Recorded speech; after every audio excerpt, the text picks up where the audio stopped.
doing? I mean, really good. Did math come easy for you? What about sports? Do you enjoy adding up the numbers while someone else is out there doing the sales? Maybe cooking, or comforting those who are hurting, or motivating the discouraged. Perhaps you are a teacher. What are your unique gifts and talents? If you were ever in a church of any kind, you probably heard that God gifts people, everyone, not all the same. He gave some as apostles, some as prophets, some as teachers. Sound familiar? And the list goes on. A creative God creates creative people, imago Dei, in the image of God, and all of us get to enjoy the creations of both. Unfortunately, some of us struggle to figuring out what are our gifts and talents. A part of this unfortunate situation may also include an unhealthy envy of those who have the more obvious gifts, forgetting something really important. Do you know why the God of the universe gives his creatures gifts? What is the purpose of this diversity, beauty, and skill display? There's an answer, and if it's not on the top of your head, it may be why you're struggling with knowing your own giftedness. So here comes the answer. Why do you have unique gifts? Ephesians 4:12 and 13. To equip the saints for the works of ministry and to build up the body of Christ until we all reach unity in the faith and the knowledge of the Son of God as we mature to the full measure of the stature of Christ. That's a mouthful, but it's powerful. Let me put it another way. Your giftedness is to help other people break down divisions and reveal the true God. That's the job of the church. Think we could use that today? This show is titled Creatively Faith. We're going to meet an artist who pushes creativity to a new level. She is fun. She is powerful. She's full of faith, and her story cannot but help to inspire. So welcome Hope Harrison to Church Hurts and. Thank you so much. I'm happy to be here. Hope, you are a painter.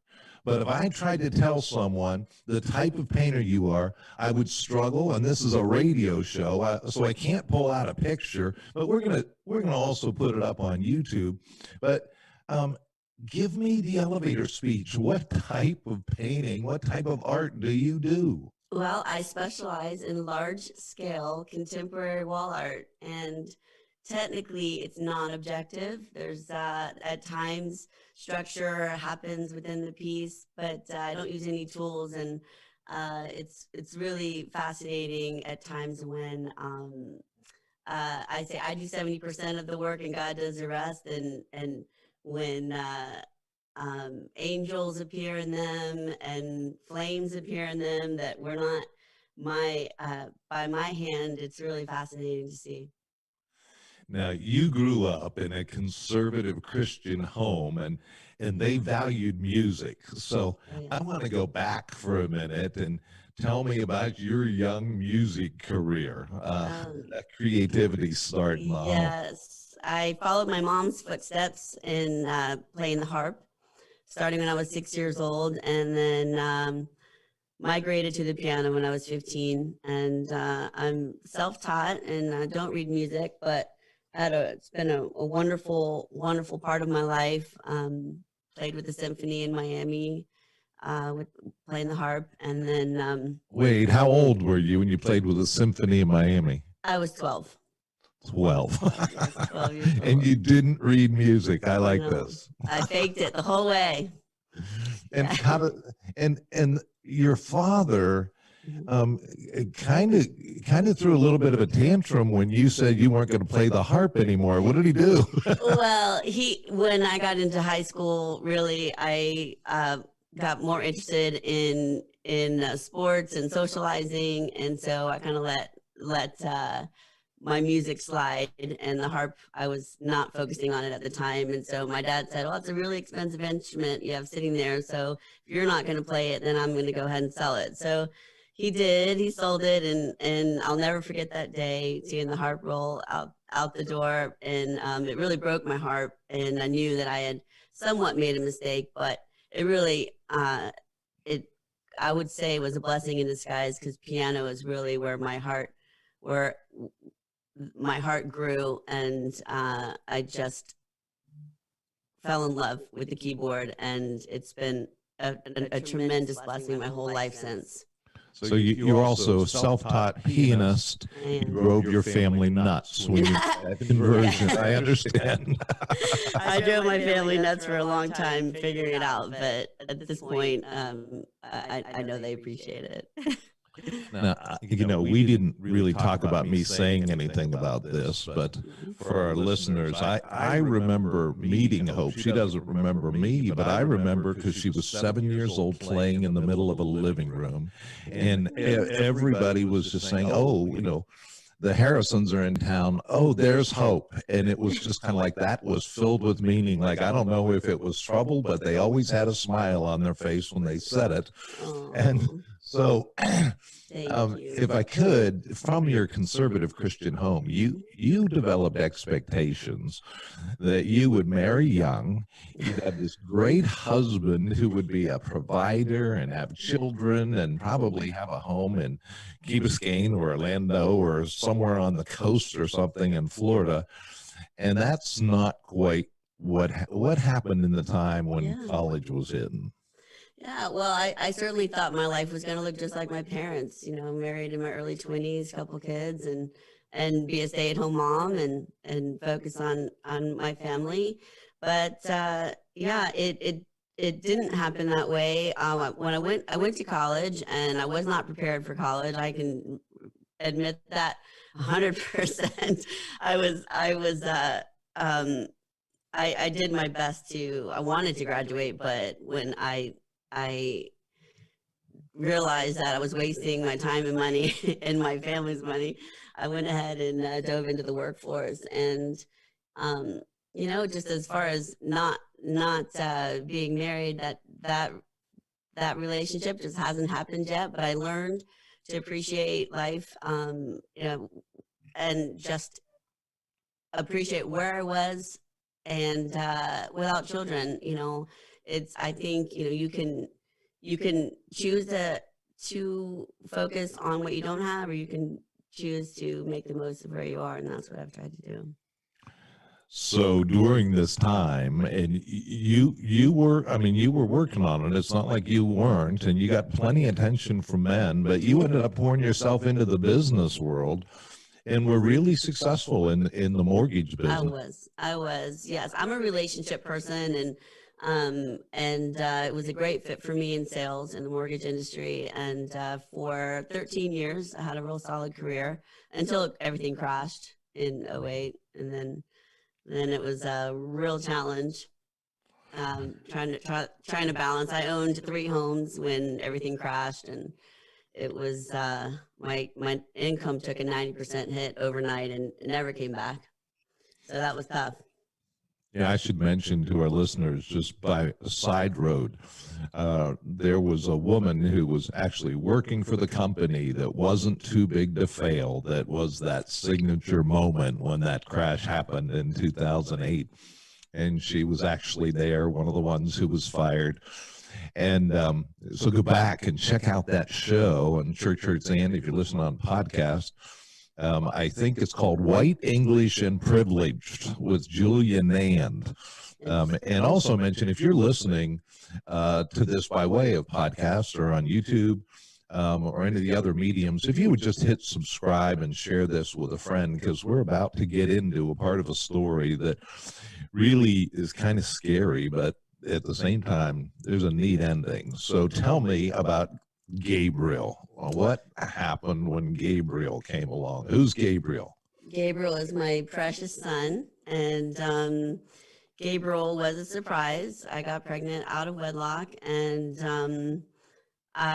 it was most certainly, especially growing up in the Christian home and conservative, very conservative. It's not a position I ever would have thought that I would have been in, but God allowed it to happen, and Gabriel has been a tremendous blessing. I did my best to make it work with Gabriel's father, but it um, was a very challenging situation. And I've been married Gabriel's dad when Gabriel was 2 months old, and I was only with him until Gabriel was 10 months old. So it was a short run, but Gabriel is worth all of the challenges there, and he's a wonderful, wonderful young man. And it was my heart to be home with him uh, and not have him in daycare. So being single since he was 10 months old, I chose to spend my retirement to be home with him. And I was uncomfortable with that at first, but when the only way that I could look at it is I was investing in a human being, and trusting that God would provide more money down the road.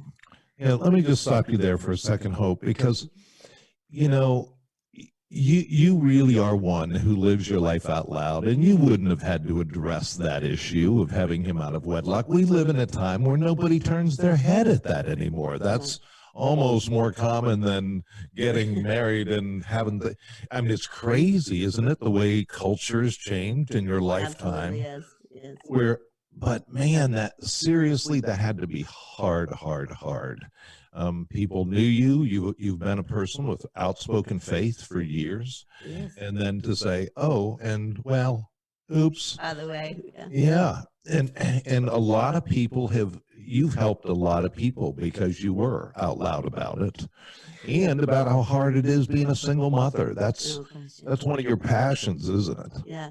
Oh gosh, absolutely. Listen, I said numerous times I can see why moms go back to work, because it's very hard to be with a young child all day long, especially alone. I didn't have a husband coming home to relieve me at the end of the day, and Gabriel's been amazing, wonderful child, but it's regardless, it's a tremendous load. It really is, but absolutely worth it.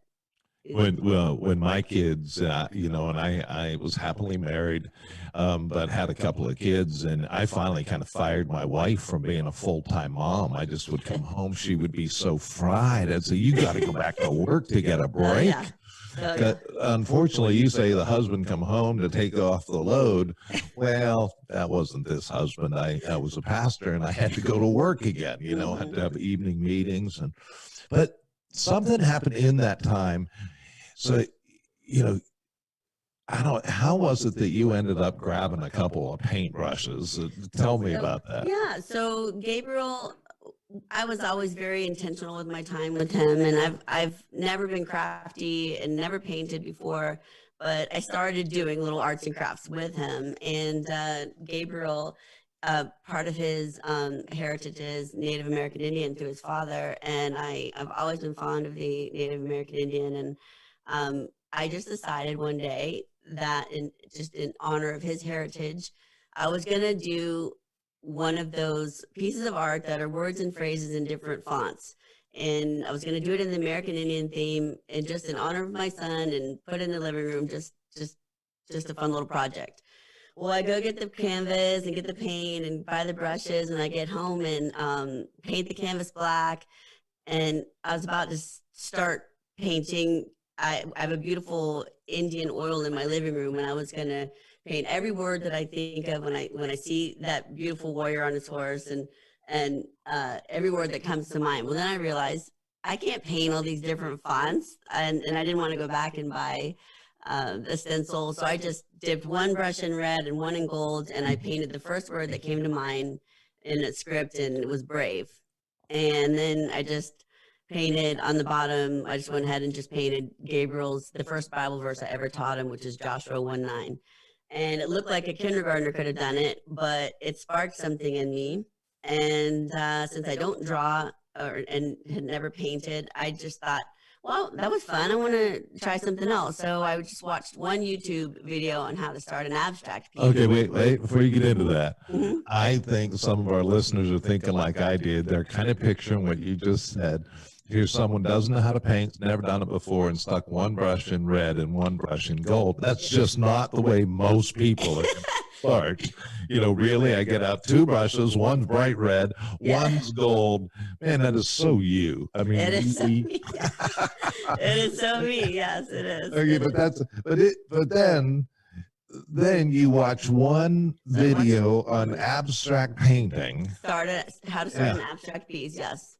and somehow we got to get to, people should know, if you want one of Hope's pieces of work, you better be rich. I mean, you got to, $3,000 is the minimum. They go up to infinity, and they're just, I mean, you're here because I saw your stuff on Facebook and just said, Thank you. Thank you. oh, I mean, I'm seriously picky, and you are seriously good, but Thank you. but tell me, how do you get from there to just describe what you're painting? What do you do? Let's just go to a hangar. Let's go to the hangar. Okay, tell us about painting in a hangar. The airplane hangar. Well,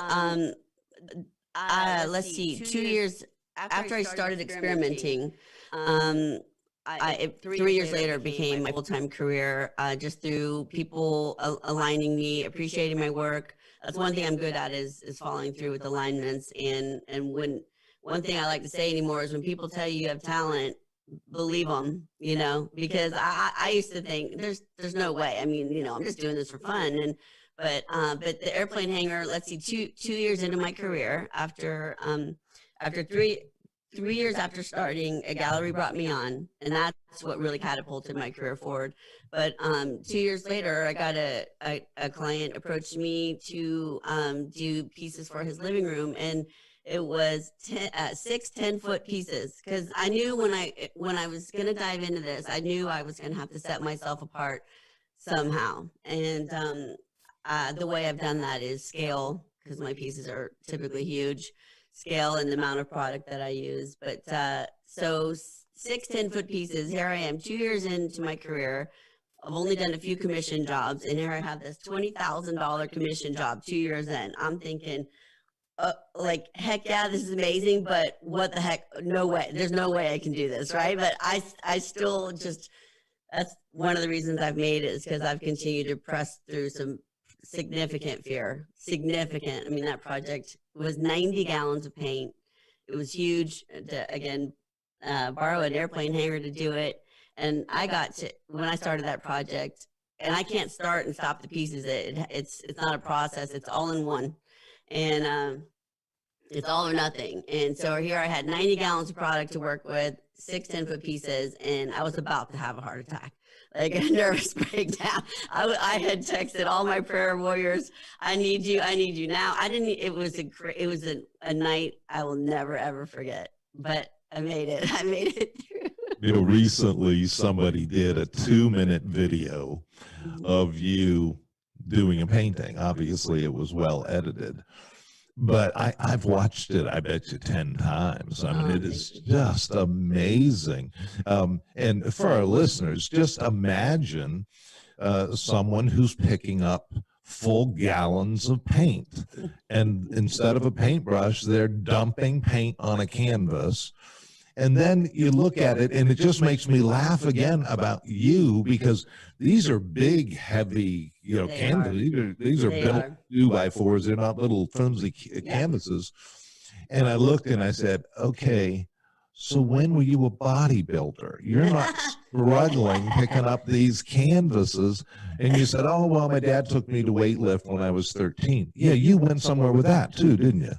Well, I mean, I never competed, but I went pretty far with it. I was from 13 well into my 20s. I was pumping some serious iron, which just really served a great purpose now, because I'm a pretty strong gal. So these pieces are heavy, and they're not on canvas. They're all on wood, so they're even heavier. It's because of the amount of product that I use. Canvas would never hold it. All right, so people say, yeah, they know me at Home Depot, making a joke of doing home improvement products, but they know you at Home Depot. Oh, they know me at Home Depot.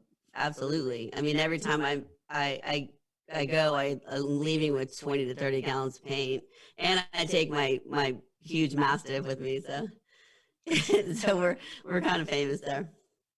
So connect this, Hope. There's a real direct connection between your expression of yourself as an artist and just, in a sense, the thankfulness you feel that you discovered this really later in life. You didn't start there, but you're outspoken in your faith. Tell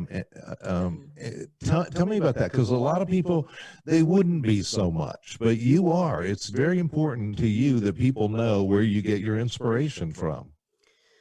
Well, first of all, it's who I am to the core. I mean, I told my mom at 3 years old I wanted Jesus in my heart, and but I honestly believe that when we are given gifts, just gifts or not, that our lives are to honor God and to give Him the glory. So I feel like it's my responsibility to be bold in my faith, and I want to encourage people not only in that, but to discover their gifts and talents, because we are created in the image of the God of the universe and the ultimate creator. So I know, so therefore we all have something. We all have something. People tell me all the time, oh, I wish I could do that. I wish I could do that.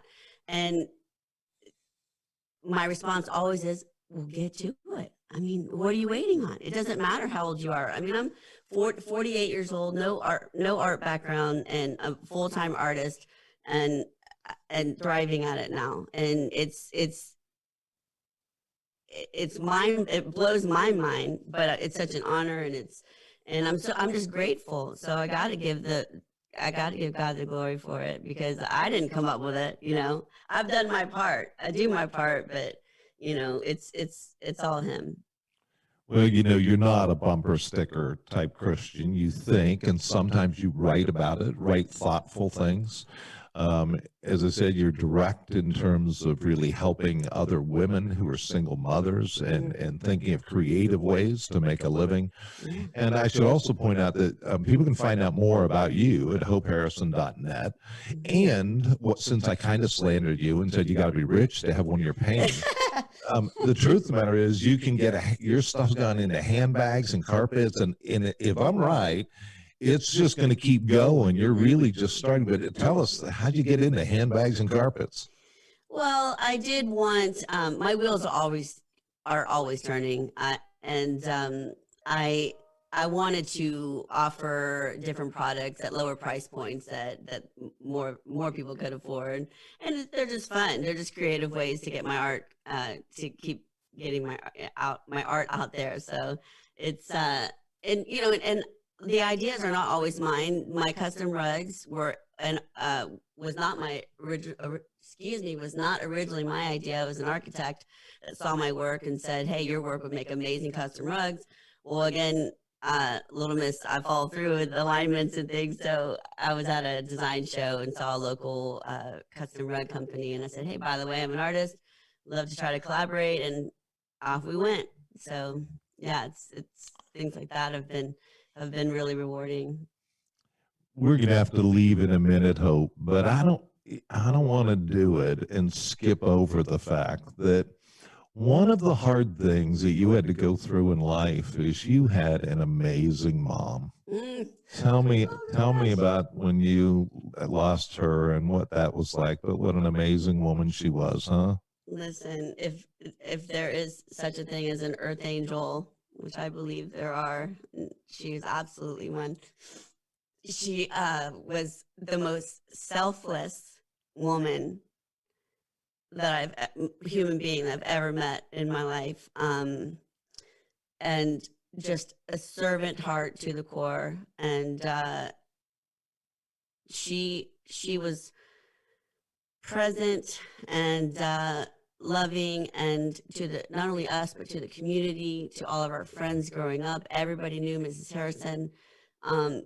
And she was so precious, and I'm so grateful for her influence. If I'm half as sweet as she is, people in my life will be all right, because she was just, her heart was just precious. Absolutely. You lost her when you were how old? Let's see, 45. Oh. 45. Yeah, my mom was, she was, dealt, I'm going to say a tough hand. She really, God gave her a lot to deal with, and I shouldn't say it like that. I apologize. I don't believe God wants bad things to happen to people, but she suffered for a long time medically. She dealt with diabetes, a brain tumor, leukemia, dementia.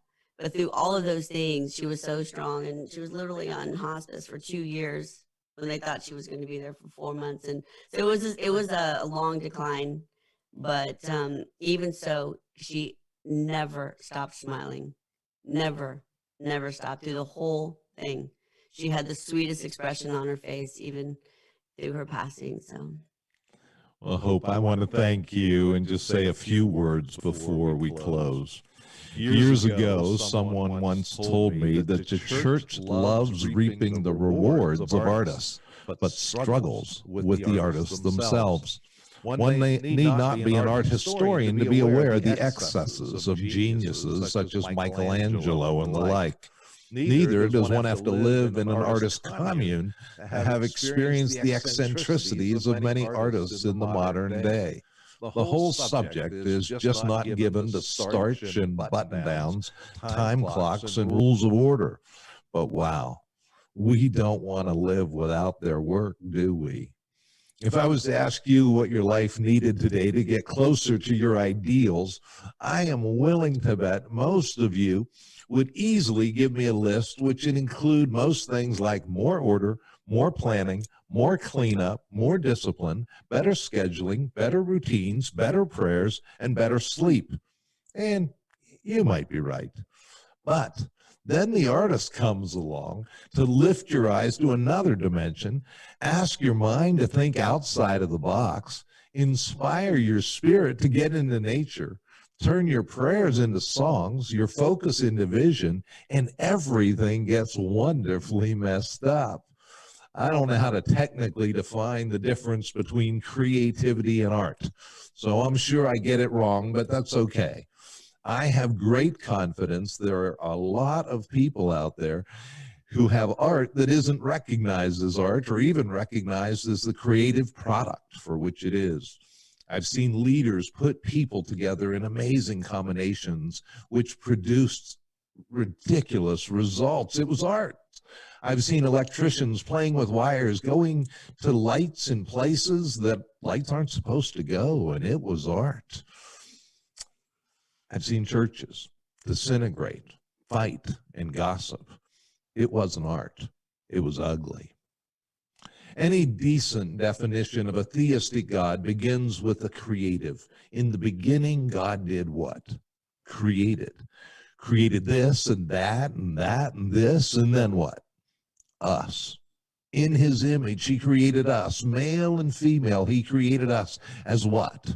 Creative beings in the image of a creative God. How can it get much better than that? So maybe today, instead of just getting yourself together a bit more, instead of making more lists and checking them twice, consider creating. For what? Let's take a hint from 1 Corinthians 10. For whatever you do, do for the glory of God. Creatively faith. Creatively hope too. It's worth a thought for church hurts, and this is John Bash. Go and enjoy God today, won't you? thank you.